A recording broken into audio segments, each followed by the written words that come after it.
Welcome to Second Take, the show that focuses on the issues behind the news. A main theme that emerged at this week's second annual Mining Lekgotla was the need for conscientious engagement to turn the mining industry around and achieve improved production and safety levels. Mining Weekly editor Martin Creamer tells us more. Hi Martin. Hi Chanel. The most important aspect of this week's Mining Lekgotla was its focus on collaborative partnerships. Can you tell us what Deputy President Kgalema Motlanthe had to say about this? Yes, the President actually arrived not as the Deputy President but as the acting President, because the Cabinet had met and they knew that the President would be away, and they said, look, we've got to give gravitas to this meeting because it's a very important meeting. It's more of a process than a talk shop, where people actually get together afterwards and thrash things out in greater depth in the hopes of reaching solutions. And this collaboration has been going on for 2 years now. It's not as if we don't have the collaboration. We've got a unique partnership in South Africa. No other country's got this close working together, of government, business and labour. The problem is the progress is slow.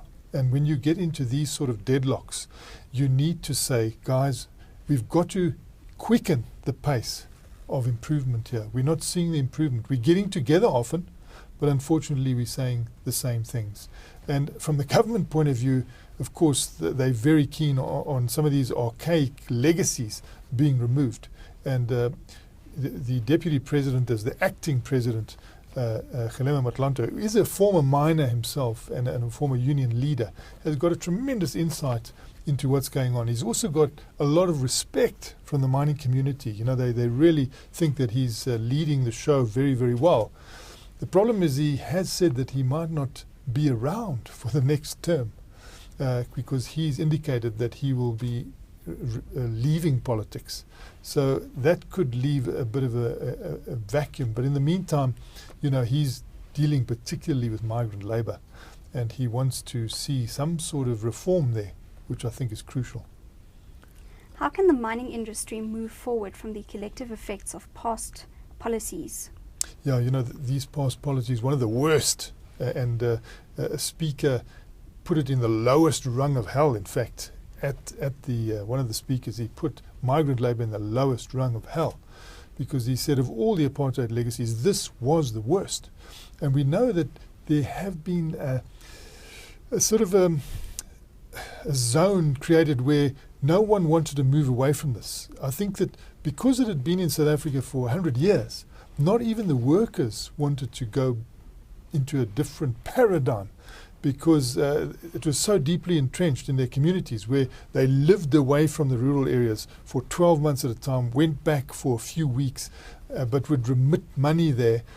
And what complicated the whole situation was this living out allowance, when the whole hostel system changed, where people said you don't have to live in the hostel. The unions insisted people must be allowed to live elsewhere after 1994, and they took living out allowances. But because they were only temporary sojourners in these urban areas close to the mines, they still saw their real home as a rural home, and they would then use that living allowance as a sort of an extra salary, and their living conditions became very poor.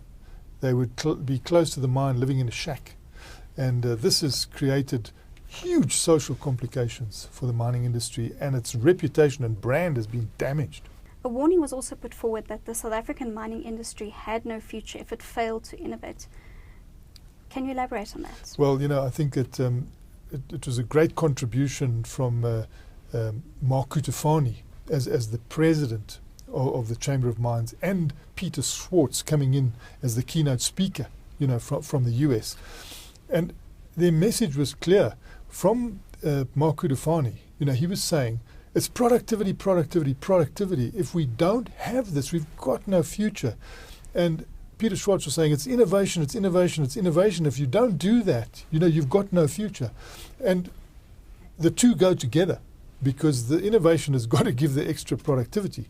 The old issue of people taking a long time to travel to the face and then only having a few hours to drill and then prepare the blasting system and then leave the mine, after which the blasting takes place, means that they are not working a long day.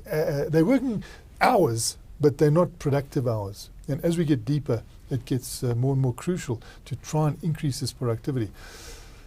We are really not competitive. This was the whole theme, that how do we become more competitive in South Africa, because we're not competitive. And you have to innovate to do that. And I think one person who's proved that you can innovate with huge success is the president of the Chamber of Mines of South Africa at the moment, Mark Udefani, because he introduced a system in the gold mining sector, an automated system. He leapt over mechanization and he went into a mechanical rock cutting system that is really impressing everyone. And he's saying it's not going to be proprietary to any one company. They're prepared to spread it and allow everyone to use it, which is very generous, because he's saying, number one, it creates safety, and number two, it actually helps you to generate fantastic production on a 24-hour basis.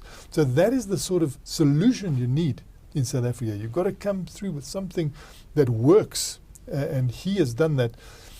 And at the same time, it gives you that productivity, because it allows you to avoid the old blasting tradition, so that you can work 24 hours a day, 7 days a week, 365 days a year, and you almost got your materials on tap. They come flying out, gold or platinum in the hard rock sense, with this innovation that has been introduced. So all of them have got their thinking caps on. All are looking to the mine of the future, which is going to be automated, even to a great extent. And they're using the word automation beyond mechanization. So they want to take a leap. And other industries have led the way. It's not as if they've got to reinvent the wheel. So they can take a lot from the automotive industry. They can take a lot from manufacturing sectors. They can take a lot from the IT sector, and they can apply them to mining. What role can the unions play in the sustainability of the mining industry? So, the unions have got to realize that the name of the game is production. And you can't actually get more than you're putting in. You can't have above inflation increases over a 10-year period and not match it with productivity, because then you have no future. The sustainability just goes out of the industry, and no one can eventually pay you those levels of pay that you think are correct. So a reskilling is also demanded of by the unions. They are saying, look, if you're going to automate, or if you're going to mechanize, start upskilling us. What are these further education training colleges around the place? Why don't we use them? Why don't we, when we're introducing something new, send us to college to do the theory, and then we come back and do the practical. Then we go and do more theory and come back. So that if you have to reduce your numbers because of the automation or because of the mechanization, we will be employable in other sectors. But at the moment, we're not. We're not employable. We can't go into another sector. And so therefore, we cling to our jobs. We don't want to lose these jobs. And we do want extra pay. So I think the bigger picture must be seen by the unions. And we must get a new vision. And everybody must close ranks behind this vision. And it must be a vision that has benefit for South Africa. It's got to benefit the South African economy. South Africa first was the theme of the Lekgotla, this week. And that's the only way to do it. But then you've got a leader. You've got to have a leader who convinces you that that's the correct way to go. And then let's put our backs behind that direction and make sure that we are competitive. I mean, just look on the safety side, how well people are doing at the moment. There's truly remarkable progress in safety.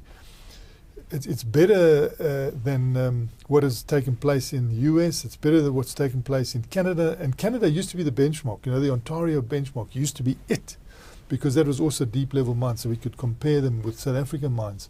I think their safety improvement over 10 years was 25%.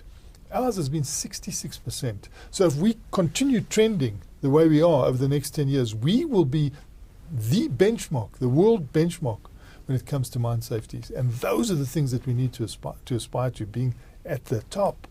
Because at the moment we are at the bottom. And always when you have a crisis, you must make the best use of a crisis. Turn it to positive account, South Africa has been known to do that in the past. They're good with crises. When our backs are to the wall, we suddenly realize that, we've got to have a solution, then we start moving forward.